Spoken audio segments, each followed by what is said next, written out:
Recording in progress. Pues yo no apreté aquí el asunto aquí, ya estamos. Hoy hablaremos sobre un tesoro y hablaremos sobre el precio que tenemos que pagar por ese tesoro. Voy a empezar, que yo en esto soy novata, ahora sí. Voy a empezar llevándolos a 3 textos bíblicos, 3 parábolas que el Señor Jesús, Él habló muchas veces acerca de un tesoro. ¿Saben cuál es el tesoro? Algunos tienen que saberlo responder. ¿Cuál es el tesoro? Específicamente es una persona.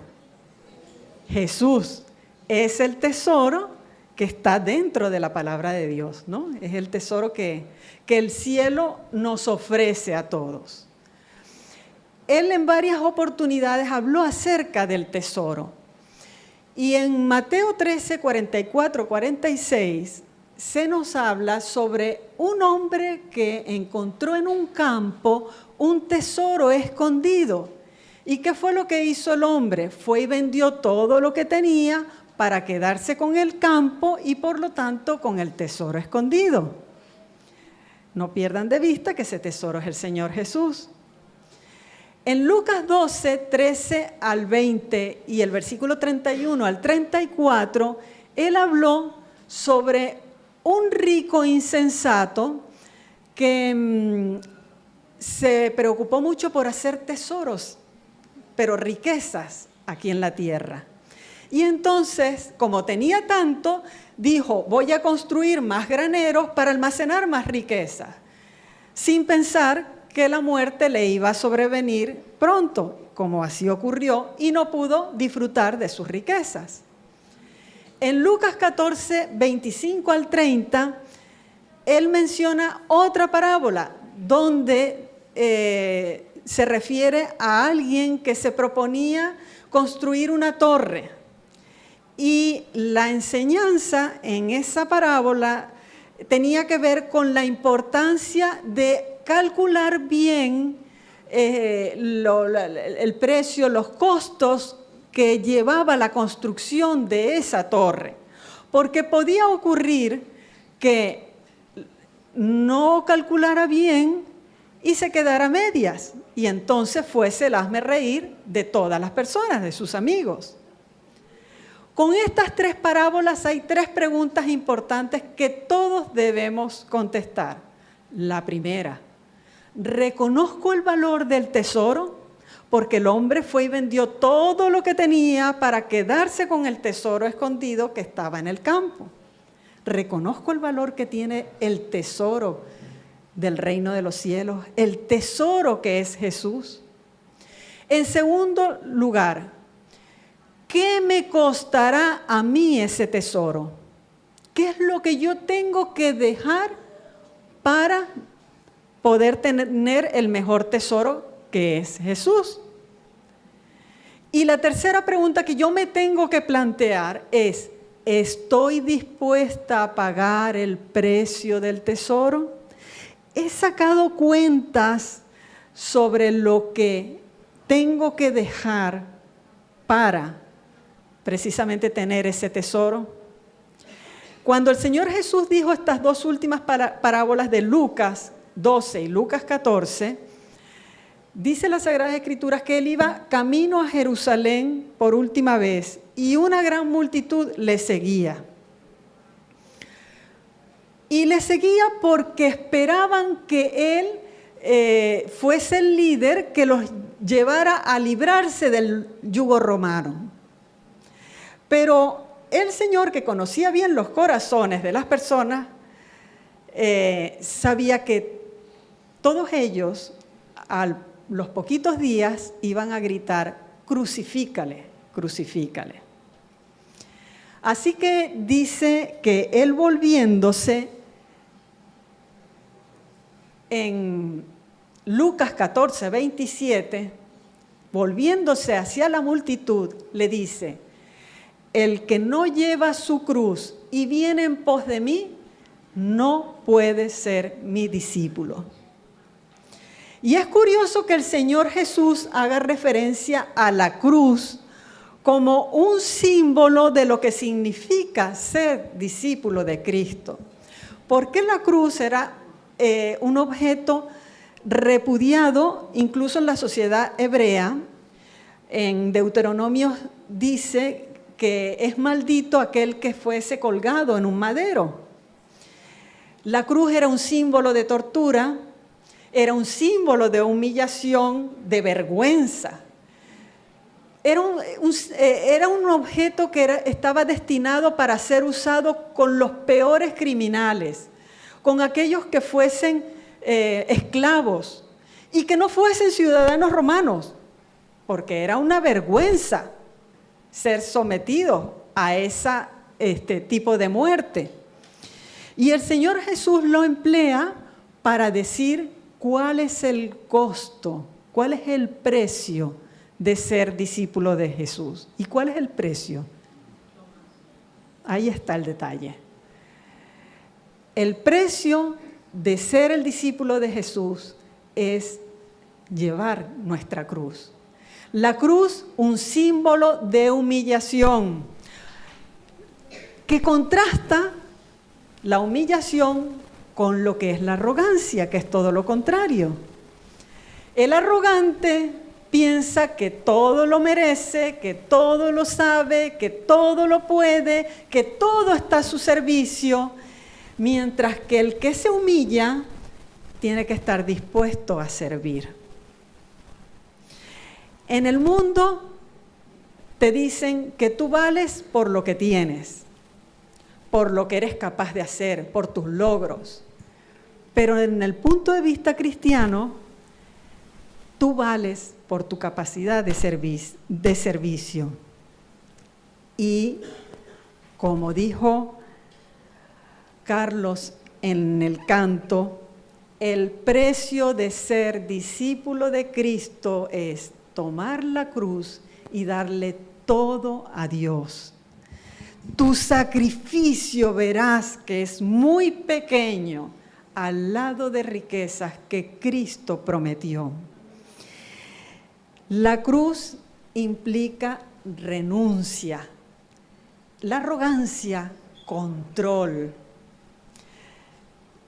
El que te controla a ti es Jesús. En el servicio cristiano tú estás al servicio del Señor, no al servicio de ti mismo. Y aquí yo quiero que tengamos claro la diferencia entre lo que es humillación y lo que no es humillación. Lo que significa tomar la cruz y lo que no es tomar la cruz. Porque algunos piensan que cuando sufren una larga enfermedad, o una enfermedad incurable, o cuando están pasando por una situación económica terrible, eso es llevar una cruz a cuesta, y no es. Porque tomar la cruz es un gesto, es una acción de la voluntad. Yo decido, yo no lo busco, no me sobreviene por las situaciones X de la vida, no, sino que yo decido servir, yo decido ponerme al servicio de Jesús, de mi Dios. Así que tomar la cruz no es tampoco aceptar abusos o maltratos. Tomar la cruz no es odiarte ni autodestruirte. No es buscar sufrir a propósito. No es cargar las consecuencias de tus errores. No es vivir sin gozo. Tomar la cruz implica que tú vas a sacrificar tu comodidad, tu reputación y el control de tu vida para ponerla al servicio del Maestro. Por cierto, entonces, tomar la cruz puede implicar perder oportunidades, relaciones y doblegar nuestro orgullo. Implica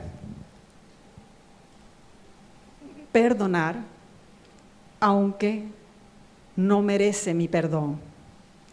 Implica tener paciencia, aunque estoy a punto de estallar. Implica callar, aunque tenga la razón, pero solo por buscar la paz. Implica amar, aunque aquella persona no hace méritos para que le ame. Implica pedir perdón primero. Implica ser fiel a pesar de. Implica no vengarse, sino esperar en el Señor, confiar en Él.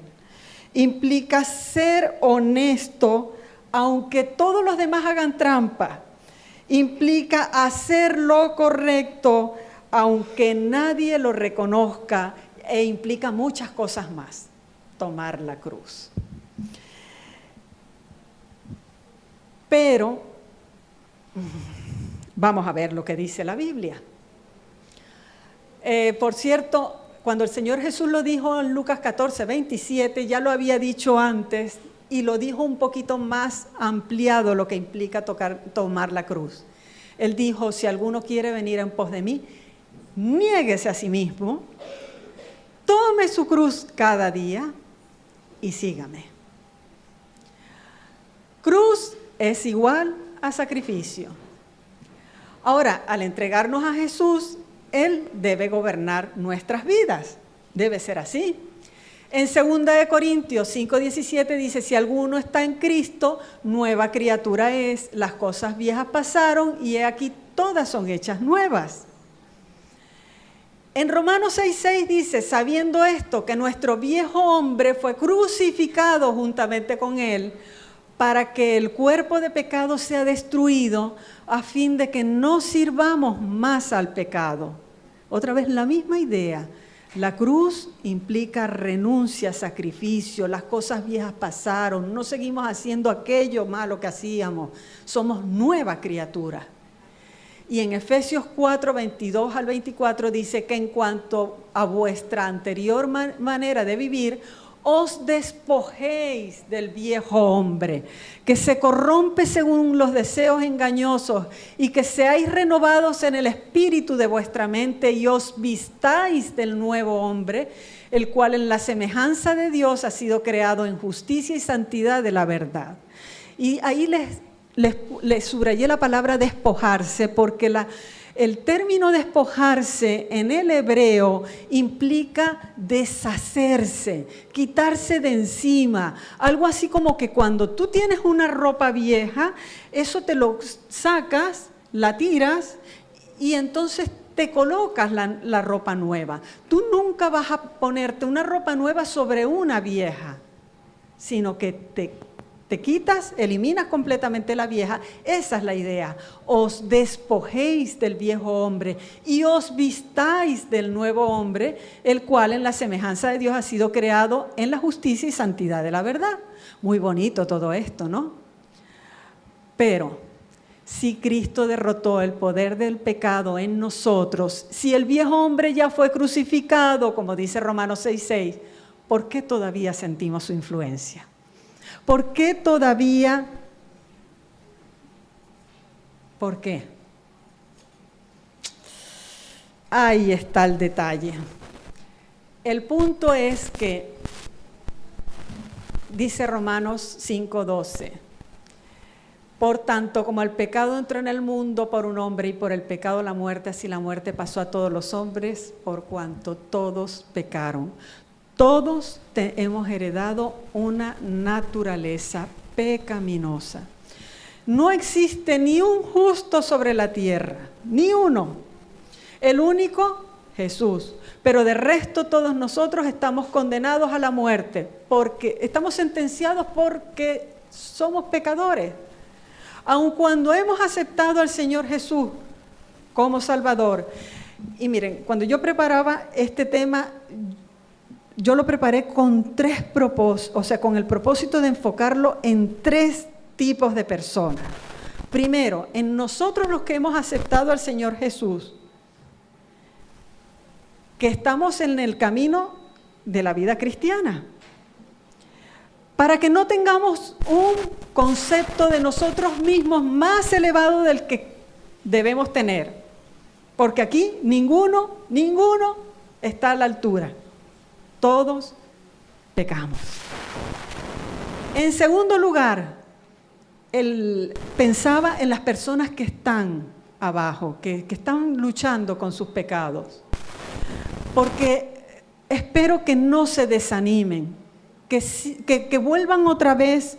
Sí, es verdad que bajamos, pero hay alguien esperándonos arriba y que quiere volvernos a elevar a nuevas alturas.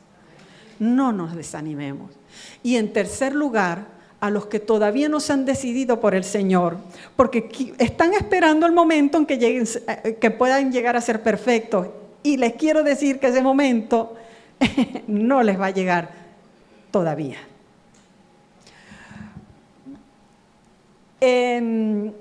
Todos tenemos una naturaleza pecaminosa con la que estamos luchando diariamente. ¿Qué es lo que sucede?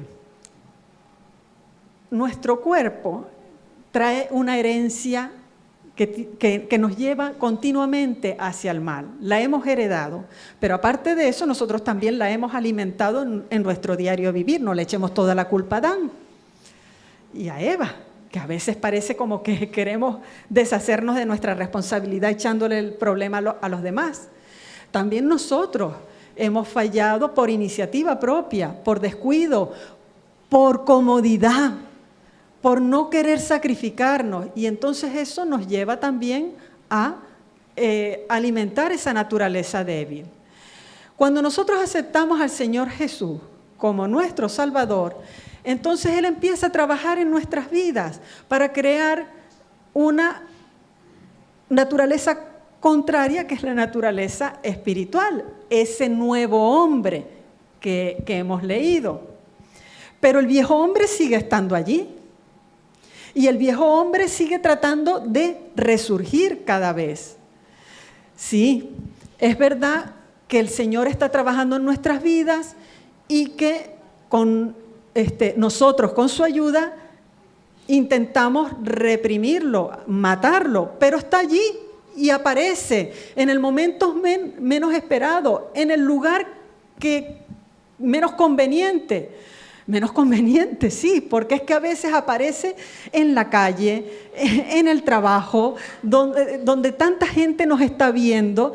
¿Y cuántas veces habremos dejado al Señor Jesús avergonzado por nuestro comportamiento? Pero es así, ese viejo hombre aparece en el momento y en la forma más inesperada. Trata de resucitar.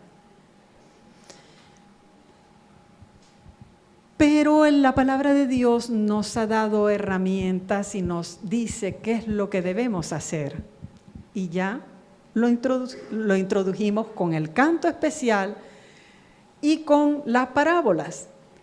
La cruz es la forma como podemos derrotar a ese viejo hombre. El que quiera ser mi discípulo, niéguese a sí mismo, tome su cruz cada día, y esto es una acción que hay que hacerlo voluntariamente, no por emoción, sino porque sabemos que debe ser así, y llevar nuestra cruz cada día, cada momento de nuestras vidas, porque no sabemos en qué momento nos va a traicionar ese viejo hombre que está en nosotros y que mora en nosotros. Voy a hablar de dos ejemplos para que veamos cómo ocurre esta lucha en el ser humano. En realidad, en la Biblia, en todos los personajes bíblicos se ve esta lucha del viejo hombre tratando de dominar sobre la nueva criatura que el Señor quiere implantar en nosotros. Voy al ejemplo de Jacob o de Israel. ¿De quién hablo yo? ¿De quién les quieren ustedes que les hable? ¿De Jacob o de Israel?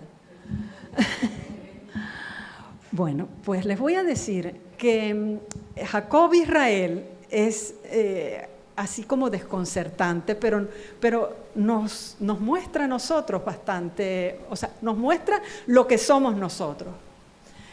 En Génesis 32, 28, dice que cuando Jacob regresó a su hogar, después de que salió huyendo porque engañó a su padre, le hizo trampas a su hermano y bueno, al final pues él quiso regresar a casa, pero debía reconciliarse, primero con Dios y después con su familia, ¿no?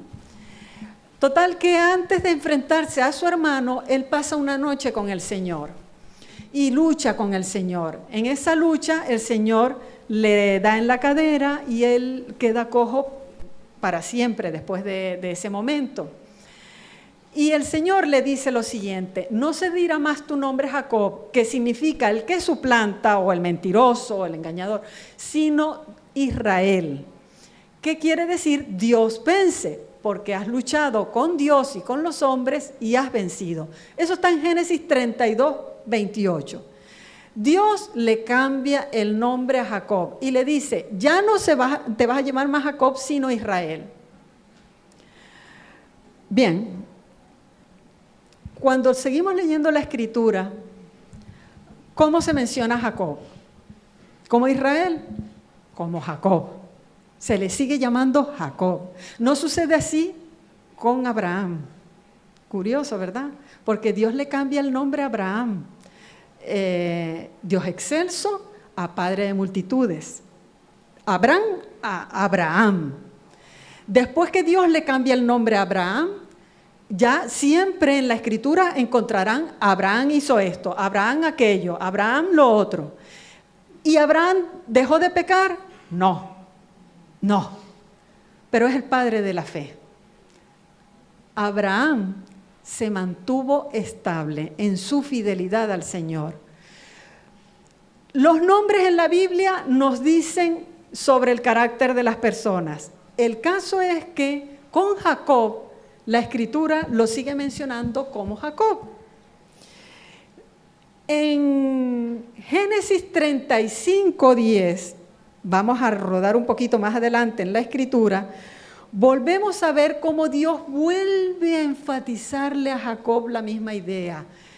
Tu nombre Jacob, no se llamará más tu nombre Jacob, sino Israel será tu nombre. Y llamó su nombre Israel. Eso está en Génesis 35:10. Es cuando Jacob regresa a Betel, que fue el lugar donde se le apareció por primera vez cuando vio la escalera.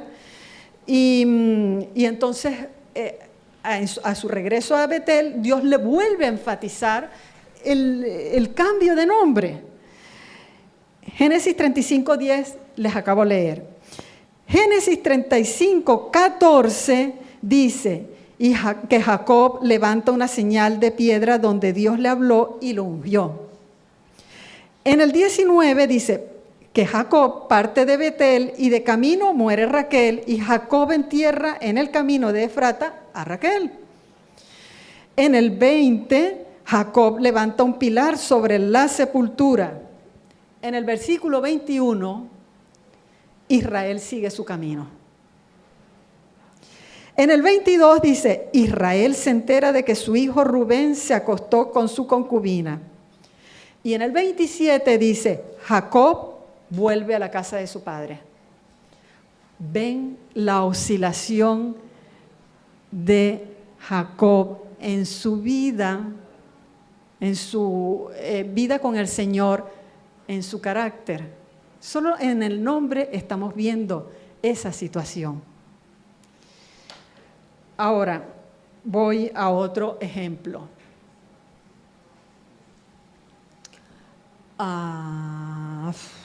¿Qué hice? ¿Para adelante o para atrás?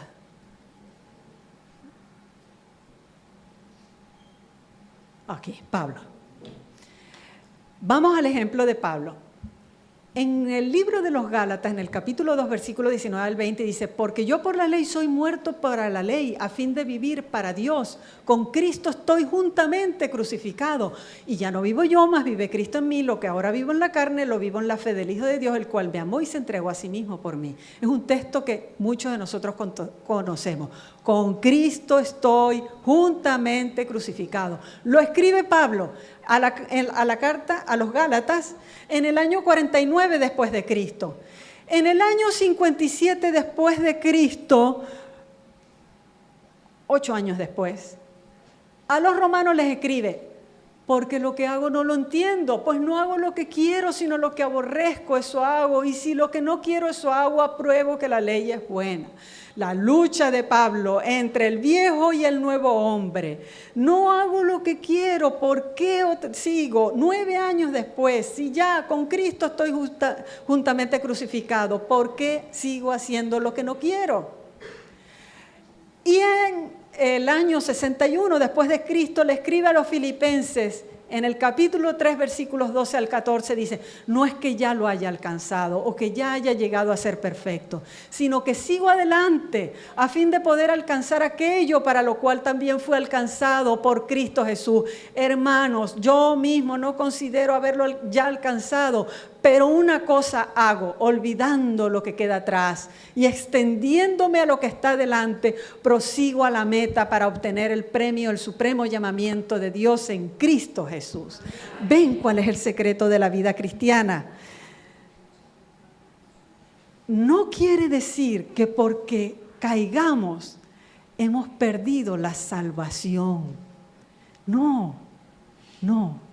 Seguimos en el camino de la santificación, pero debemos permitir que Dios siga haciendo su obra en nosotros. Pregunto, ¿será que algún día o podrá llegar el día en el que no tengamos que tomar la cruz? ¿Qué piensan ustedes? ¿Llegará el día en el que no necesitaremos más la cruz?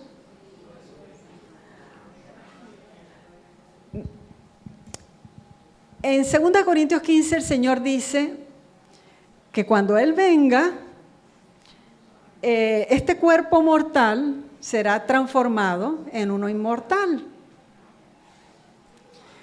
Sabemos que la muerte tiene que ver con nuestra naturaleza carnal, pecaminosa. Es la consecuencia de. Pero en mi opinión, nunca dejaremos de lado la cruz. Nunca. Aquí en esta vida, si creemos que podemos llegar a dejar de tomar la cruz, algún día estamos engañándonos. Estamos creyéndonos que somos más que Jesús, porque el Señor en todo momento, y eso que no pecó, que era perfecto, siempre llevó su cruz. Él dijo, yo no busco hacer mi voluntad, sino la del que me envió. Y también dijo, el discípulo no es más que su maestro, ni el siervo más que su Señor. Es decir, nosotros no somos más que Él. Y si Él tomó su cruz, nosotros no podemos pretender algún día llegar a no tener que tomar la cruz. Todavía les digo más, en el cielo, uno de los símbolos que se usan para nombrar a Jesús es el de Cordero, ¿sí o no? En el libro de Apocalipsis se dice que cuando estemos en el cielo, a Jesús se le llamará Cordero. ¿Con qué se identifica ese nombre? Con los animalitos que se sacrificaban en el santuario, en el altar del holocausto, símbolo de la cruz.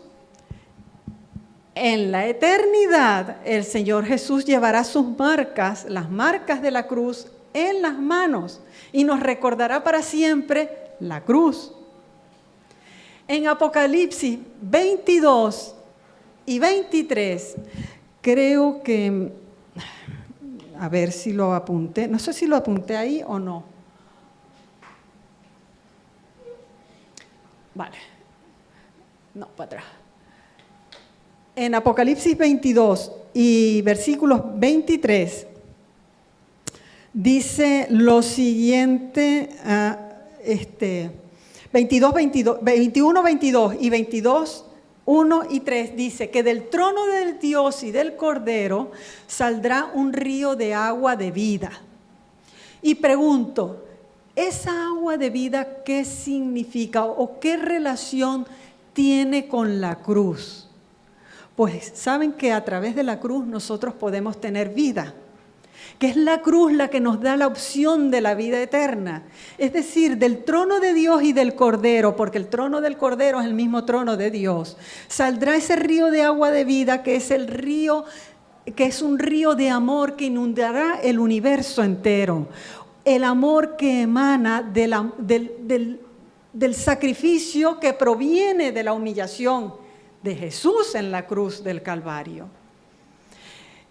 En otras palabras, por la eternidad estaremos, ¿qué? Estaremos viviendo el tema de la cruz. Estaremos estudiándolo. Si hay algún tema que estudiaremos en la eternidad, que a algunos nos fascina la ciencia, a otros nos fascinan las artes manuales, hay distintos gustos y hay tantos colores como para gustos, pero el tema único que todos estudiaremos será el tema de la cruz. Y no lo vamos a estudiar teóricamente, sino que lo vamos a estudiar en la práctica. En otras palabras, tendremos que practicar la cruz, porque si el orgullo se volviese a levantar en algún momento, otra vez en la eternidad, en cualquiera de nosotros, otra vez tendremos que volver a pasar la triste historia que estamos pasando ahora. Pero no volverá a suceder, porque como dice Nahum 1:9, la tribulación no se levantará 2 veces. Y gracias a Dios por eso. ¿Por qué no se levantará 2 veces? Porque el tema de la cruz será nuestro tema preferido y estaremos en nuestra vida viviendo lo que significa precisamente la humillación que implica este símbolo. Hemos hablado aquí sobre lo que implica llevar la cruz, humillación, servicio. ¿Cómo decías tú, Carlos? Toma el vivir que hay en la muerte. Lo anoté porque no quería dejarlo pasar. Pisando allí donde por ti pisó, termina el Calvario en una tumba vacía y por tanto tu cruz soporta ya. La cruz rompe nuestro orgullo. La cruz nos quita nuestros apoyos falsos. La cruz nos ayuda a depender de Dios. Por eso la cruz nos eleva. Quiero retomar una frase que el pastor dijo unos temas atrás. Cuando lo dijo, yo estaba preparando esto y yo dije, es que no encuentro algo más acertado para terminar la reflexión, aparte de la palabra de Dios. Él decía, no sé dónde lo sacó, pero él dijo, la impecabilidad de la última generación, eso ya lo dije, la impecabilidad de la última generación no es perfección humana. No es perfección humana. No es que ya no tengamos que tomar la cruz para no caer. Sí, nos haremos cada vez más fuertes. El Señor nos va ayudando cada día más, porque no deberíamos estar. Ojo, no quiero justificar el pecado, no quiero que se entienda que suavizo el pecado, que porque caemos tenemos que seguir siempre pecando. No se trata de esto, se trata de que el Señor puede rescatarnos y llevarnos más alto para tener más fuerzas para seguir venciendo, a pesar de que todavía tengamos que seguir luchando con el pecado que mora en nosotros. La impecabilidad de la última generación no es perfección humana, es fidelidad absoluta bajo presión. ¿Y saben lo que es fidelidad? Pues se los voy a contar. Fidelidad es lealtad cuando sería fácil irse. Es cumplir lo que prometiste cuando ya no sientes lo mismo. Es quedarte, incluso cuando nadie ve. Es elegir constantemente a la persona, a la relación. Es mantener tu palabra a pesar de la presión. No implica perfección, sino perseverancia en la relación. Es volver una y otra vez. Es mantenerse en el camino a pesar de los tropiezos. ¿Van entendiendo lo que es la vida cristiana? Es seguir aferrados del Señor, pase lo que pase. Aunque creamos que estamos solos, aunque pensemos que todos se han ido, aunque no veamos la lucha del otro, nosotros no nos podemos desanimar. Ni los que estamos en el camino, ni los que todavía no han comenzado a caminar. Les animo a que se aferren al único que puede darles fuerza y valor para seguir adelante, a nuestro Señor. Y esto ya sí es lo último. El que se humilla será enaltecido. El grano de trigo, si no cae en tierra y muere, queda solo, pero si muere, lleva mucho fruto. El que caiga sobre esta piedra será quebrantado, y aquel sobre quien ella caiga quedará desmenuzado. Si alguno quiere venir en pos de mí, niéguese a sí mismo, tome su cruz cada día y sígame. Y para terminar, pues cantaremos todos juntos el himno 256, Jesús, yo he prometido.